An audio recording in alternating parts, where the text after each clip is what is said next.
இது எங்கள் ஸ்கூலில் கொடுப்பாங்க. என்னது? ஒரு வடை 1 ரூபான்னு. பருப்பு வடை, போண்டா. லைக் பண்ணிடுங்க. அப்புறம் நம்ம சேனலை சப்ஸ்கிரைப் பண்ணாமல் பார்த்துட்டு இருக்கீங்கன்னா சப்ஸ்கிரைப் பண்ணிடுங்க. Hi friends, welcome to cook with Raji. இன்னைக்கு நான் வந்து முட்டையும் கடலமாவும் வச்சு பக்கோடா செய்ய போறேங்க. ரொம்ப நல்லா டேஸ்டியா இருக்கும், கிறிஸ்பியா நல்லா டேஸ்டியா எப்படி செய்யறதுன்னு பார்க்கலாம். அதுக்கு பார்த்தீங்கன்னா நான் 4 முட்டை எடுத்து வச்சிருக்கேங்க. 4 முட்டை, அப்புறம் 2 பெரிய வெங்காயம் அதை சின்ன சின்னதாக கட் பண்ணி வச்சிருக்கேன். கருவேப்பிலை, மல்லிச்செடி, இப்போ இது கருவேப்பிலை, இந்த மல்லிச்செடி. ஓகே, எப்படி பண்ணுறதுன்னு பார்க்கலாம். ஃபஸ்ட்டு முட்டையை உடைச்சிக்கலாம்.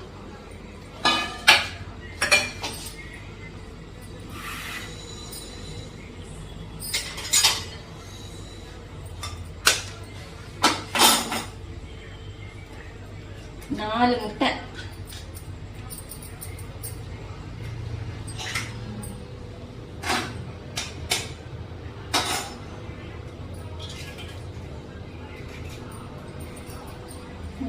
முட்டை உடைச்சாச்சு. அடுத்து கடலை மாவு.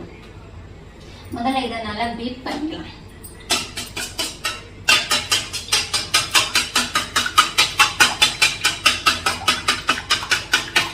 பீட் பண்றது இருந்து அதில் பண்ணிக்கோங்க. அப்படி இல்லைன்னா விஸ்கு வச்சிருந்தீங்கன்னா அதில் உடச்சி விட்டுக்கோங்க. எனக்கு விஸ்கு தான் வச்சிருந்தேன், உடஞ்சிருச்சு. அதனால கரண்டி வச்சு உடச்சிட்டு இருக்கேன். இந்த அளவுக்கு மிக்ஸ் பண்ணிக்கிட்டா போடுவேன். இந்த மாதிரி நல்லா முட்டையை நல்லா உடச்சி மிக்ஸ் பண்ணிக்கோங்க. இதில் நம்ம கடலை மாவு ஆட் பண்ணிக்கலாம்.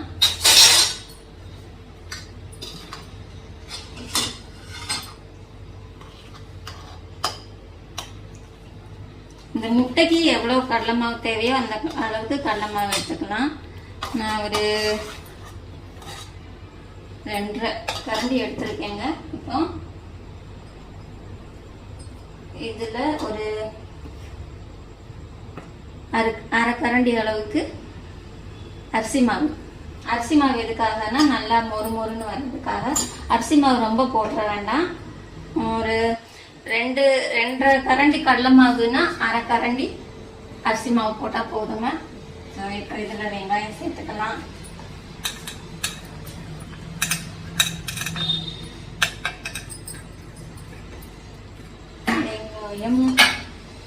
கருவேப்பிலை, மல்லி இலை எல்லாம் ஃப்ரெஷ்ஷா போட்டுக்கோங்க, நல்லா இருக்கும். அப்புறம் 1 ஸ்பூன் சோம்பு,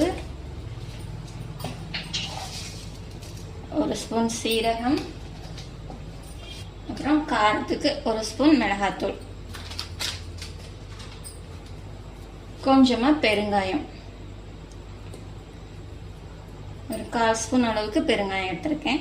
இதை சேர்த்துக்கலாம். இந்த கடலை மாவு அரிசி மாவுக்கு தேவையான அளவுக்கு உப்பு. அப்புறம் இன்னொன்று முக்கியமானது ஒன்று சேர்க்கணும். அப்புறம் முக்கியமானது ஒன்று, 1 ஸ்பூன் அளவுக்கு ஓமம். கண்டிப்பா ஓமம் சேர்த்துக்கோங்க, நல்லா இருக்கும். இப்போ இதெல்லாம் நல்லா மிக்ஸ் பண்ணிக்கலாம். தண்ணி ஊத்தாம அந்த நம்ம முட்டை உடைச்சிருக்கோம்ல அதுலயே மிக்ஸ் பண்ணணும், தண்ணி ஊத்தக்கூடாது.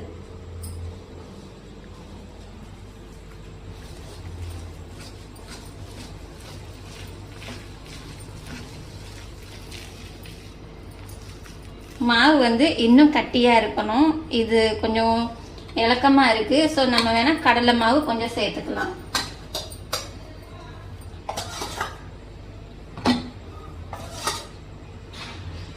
ஒரு அரை கரண்டி அளவுக்கு சேர்த்துருக்கேங்க.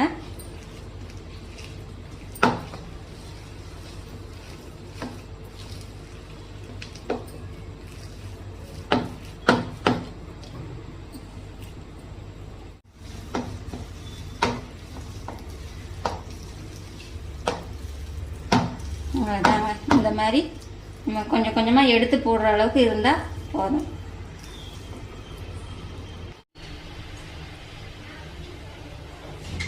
எண்ணெய் ஊற்றியாச்சு. எண்ணெய் சூடானதுக்கு அப்புறம் நம்ம இதை கொஞ்சம் கொஞ்சமா எடுத்து போட்டு பொரிச்சு எடுத்துடலாங்க. நம்ம முட்டையில மிக்ஸ் பண்ணி இருக்கிறதுனால கையில கொஞ்சம் பிசு பிசுன்னு ஒட்டும். அதனால பக்கத்துல தண்ணி வச்சுக்கோங்க, இல்லைன்னா கையில எண்ணெய் தொட்டுக்கோங்க. தண்ணியில எண்ணெய் ஏதாவது ஒண்ணு கையில நினைச்சிட்டு இப்படி கொஞ்சம் கொஞ்சமா எடுத்து போட்டுக்கலாம். அப்பதான் அந்த மாவு வந்து நம்ம கையில ஒட்டாது.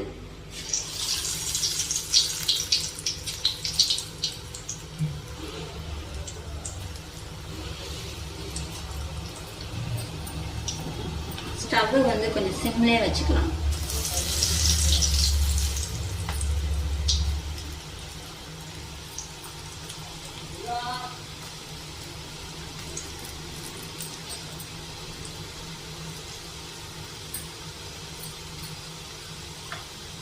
நிறைய போட்டுறாதீங்க, கொஞ்சமா.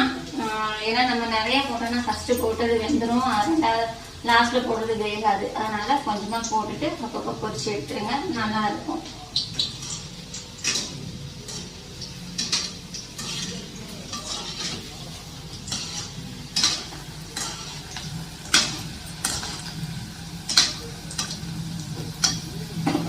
இது எங்க ஸ்கூல்ல கொடுப்பாங்க.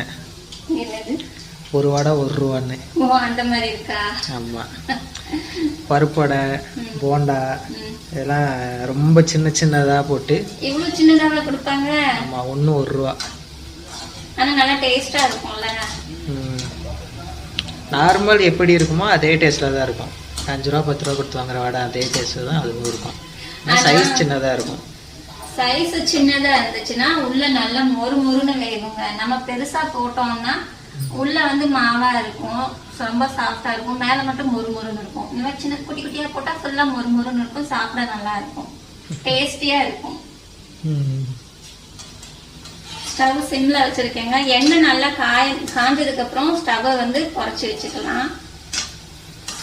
அப்பதான் உள்ளதான் நல்லா வேகும். வெந்துருச்சுங்க. இந்த அளவுக்கு வெந்தா போதும். இப்ப இதை எடுத்துடலாம்.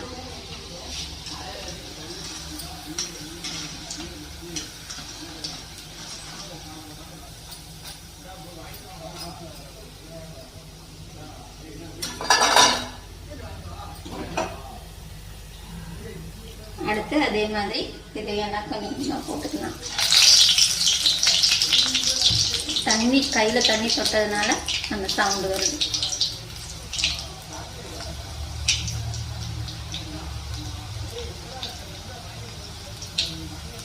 தண்ணி தொட்டு தொட்டு போடுங்க, இல்லைன்னா கையில ஒட்டிக்கிடுவோம். ஏன்னா நம்ம தண்ணியே ஊட்டாம தான் மாவு பிசைஞ்சிருக்கோம்.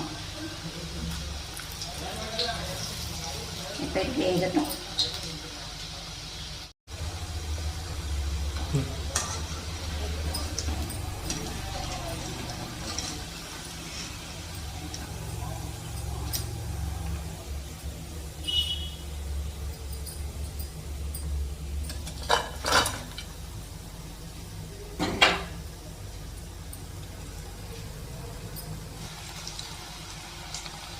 நான் எல்லாத்தையும் சுட்டு முடிச்சுட்டு உங்களுக்கு தரேன். வீடியோ பிடிச்சிருந்தா வீடியோக்கு லைக் பண்ணிடுங்க. அப்புறம் நம்ம சேனலை சப்ஸ்கிரைப் பண்ணாமல் பார்த்துட்டு இருக்கீங்கன்னா சப்ஸ்கிரைப் பண்ணிடுங்க. நிறைய பேர் வீடியோ பார்க்குறாங்க, நல்லா வியூஸ் போக தான் செய்யுது. ஆனால் லைக் போட ரொம்ப ரொம்ப யோசிக்கிறாங்க, ஏன்னு தெரியல. சரி, இஷ்டம்னா லைக் போடுங்க, சரிங்களா? இதுவும் வெந்துருச்சு. எல்லாத்தையும் வேக வச்சாச்சு. பாருங்க, சுட சுட முட்டை பக்கோடா ரெடிங்க. ஈவினிங் ஸ்நாக்ஸுக்கு செஞ்சு கொடுங்க, நல்லா சாப்பிடுவாங்க. குழந்தைங்க எல்லாம் நல்லா விரும்பி சாப்பிடுவாங்க. சூப்பரான முட்டை பக்கோடா ரெடிங்க. இது ஈவினிங் ஸ்நாக்ஸுக்கு நீங்க குழந்தைங்களுக்கு செஞ்சு கொடுங்க, நல்லா விரும்பி சாப்பிடுவாங்க. முட்டை விரும்பாதவங்க நீங்க தண்ணி சேர்த்துக்கோங்க, ஆனா முட்டை சேர்த்துட்டீங்கன்னா ரொம்ப டேஸ்டா இருக்கும், ரொம்பவே நல்லா இருக்கும். வீடியோக்கு மறக்காம லைக் பண்ணிடுங்க. அப்ப நம்ம சேனலை சப்ஸ்கிரைப் பண்ணிடுங்க. மறுபடியும் அடுத்த வீடியோல என்ன சூப்பரான ரெசிபியோட உங்களை பாக்குறேங்க. பாய்.